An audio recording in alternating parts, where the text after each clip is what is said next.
ทักทายสวัสดีผ่านหน่อยรอบสองเบิ้งมาหมูหอบหลังจากผ่านไปอาทิตย์หนึ่งเอาโก้ข้าวคือเก่า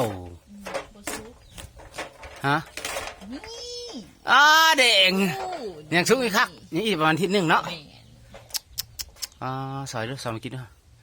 ได้อยู่หน่อย30เนาะหน่อยเชื่อก็ซอยแบบนั้นอันนะก็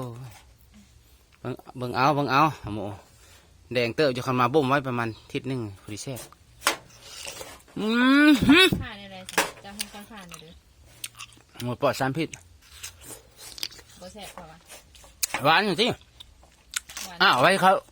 ลอยแน่เนาะเด้นี่เด็กเอามือให้ข้าเจ้าเลย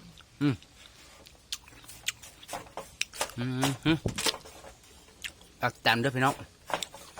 หมูปลูกเองลองปลูกครั้งแรกในชีวิตสุดยอดแซ่บยอดผู้เนื้อมันแดงขนาด